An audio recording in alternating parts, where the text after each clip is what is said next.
अपने अकेलेपन को दूर करने के लिए ये 80 साल की बूढ़ी औरत रोज एक जवान लड़की की तरह सज धज कर बास्केटबॉल कोर्ट आती थी ताकि छुपकर नौजवान लड़कों को खेलते हुए देख सके। लेकिन उसकी इस हरकत की वजह से कुछ गुंडों ने उसकी बेइज्जती कर दी। गुंडे उसे जितना जलील करते, बुढ़िया उतनी ही ज्यादा एक्साइटेड हो जाती। उसने तो सबके सामने एक लड़के को जबरदस्ती चूम भी लिया। शुक्र है कि बात बिगड़ने से पहले ही वहां से गुजर रहे कुछ लोगों ने आकर इस तमाशे को रोक लिया। इस घटना के बाद वो बास्केटबॉल कोर्ट तो नहीं जा सकती थी, लेकिन इत्तेफाक से बुढ़िया को लड़कों के करीब जाने का एक और तरीका मिल गया। उसने सोचा कि क्यों ना अपने घर को किराए पर दे दिया जाए। बस फिर क्या था, उसी दोपहर उसने इंटरनेट पर किराए का विज्ञापन डाल दिया। उसने साफ लिखा कि कमरा सिर्फ लड़कों के लिए है। किराया बहुत कम होने की वजह से बुढ़िया के घर की तरफ जैक नाम का एक लड़का तुरंत आकर्षित हो गया और वहां रहने आ गया। जैक पर अच्छा इंप्रेशन जमाने के लिए बुढ़िया रोज रात को खूब सत्संवर कर रहती थी ताकि जैक का ध्यान उसकी तरफ जाए। रोज सुबह वो जल्दी उठ जाती और जैक के लिए बड़े प्यार से नाश्ता बनाती। यहाँ तक कि जैक के और करीब आने के लिए बुढ़िया उसकी कॉफी बनाते समय चम्मच को जीभ से चाटती थी ताकि उसकी थूक वाली कॉफी जैक के मुंह में जा सके। जैक को वो कॉफी पीता देख बुढ़िया की खुशी का कोई ठिकाना नहीं रहता था। जैसे जैसे दिन बीतते गए बुढ़िया का पागलपन और भी बढ़ता गया। जब जैक बाहर जाता तो वो चुपके से उसके कमरे में घुस जाती और जैक का सामान अपने शरीर पर रगड़ने लगती।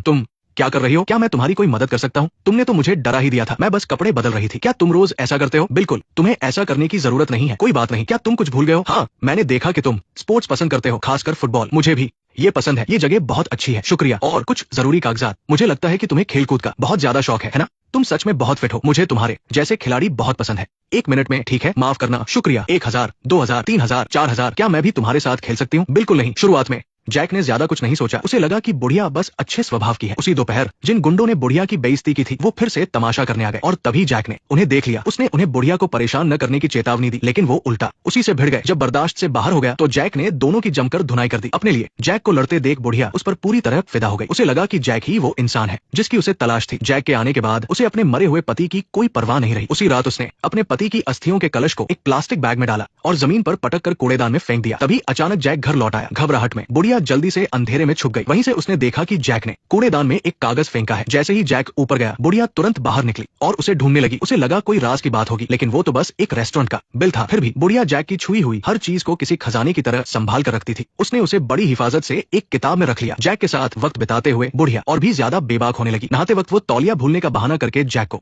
मदद के लिए बुलाती। असल में वो बस अपना परफेक्ट फिगर दिखाना चाहती थी, लेकिन इस तरीके से बात बहुत धीरे धीरे आगे बढ़ रही थी। जैक को पूरी तरह से अपना बनाने के लिए बुढ़िया ने तुरंत एक बहुत बड़ी चाल चलने का फैसला किया। तुम बहुत खूबसूरत हो। शुक्रिया। लीजा के आने को शुरू में उस बूढ़ी औरत ने ज्यादा तवज्जो नहीं दी। आखिरकार उसे लगता था कि लीजा के छोटे बाल बिल्कुल भी औरतों जैसे नहीं है और वो उसके लिए कोई खतरा नहीं बन सकती। पर किसने सोचा था कि लीजा के जैक से मिलते ही दोनों एक दूसरे की तरफ खिंचे चले आए। आधी रात को लीजा सोने ही वाली थी कि उसे नीचे से कुछ आवाज आई। नीचे जाकर देखा तो पता चला कि जैक वापस आ गया था। दिन के उलट इस वक्त जैक के चेहरे पर चोट के निशान थे। साफ था कि बार में गुंडों के साथ उसकी लड़ाई हुई थी। लीजा ने बिना सोचे उसकी चोटों पर मलहम लगाना शुरू कर दिया। जैसे ही दोनों की नजरें मिली, जो नहीं होना चाहिए था वही हुआ। उस रात जैक ने लीजा के कमरे में एक न भूलने वाली रात बिताई। ये नजारा देखकर उस बूढ़ी औरत का दिल टूट गया। अगले दिन सुबह बूढ़ी औरत हमेशा की तरह नाश्ता बना रही थी। वही जैक और लीजा आंखों ही आंखों में इशारे कर रहे थे। ये देखकर बूढ़ी औरत गुस्से से आगबुला हो गई। उसने जानबूझकर जूस गिरा दिया और दोनों को कुछ उल्टी सीधी बातें सुनाने लगी। फिर कपड़ा फेंक कर वहां से चली गई। हैरान लीजा को लगा कि शायद उससे कोई गलती हो गई है जिससे बूढ़ी औरत नाराज हो गई है। इसलिए वो पड़ोसन के पास गई ताकि माजरा समझ सके। पड़ोसन आंटी ने बताया कि सालों पहले बूढ़ी औरत का पति उसे बहुत पीटता था, जिसकी वजह से उसके पेट में पल रहा बच्चा भी गिर गया था। उसी दिन से बूढ़ी औरत की मानसिक हालत ठीक नहीं रहती, इसलिए तुम उससे बचकर रहना। लेकिन जब लीजा घर लौटी तो मकान मालकिन ने कुछ और ही कहानी बताई। उसने कहा कि उस पड़ोसन आंटी ने जवानी में मेरे पति पर डोरे डाले थे और वो बिल्कुल भी अच्छी औरत नहीं है। लीजा समझ नहीं पा रही थी कि किसकी बात माने। किसी भी झंझट से बचने के लिए उसने अपना सामान बांधा और वहां से जाने का फैसला कर लिया। तुमने मेरे लिए जो कुछ भी किया उसके लिए शुक्रिया। वो एक औरत है। कौन है? हाँ, क्या सरप्राइज है? अंदर आ जाओ डार्लिंग। बहुत दिन हो गए जब मैंने तुम्हें बाहर देखा तो मैं सोच रही थी, तुम्हें पता है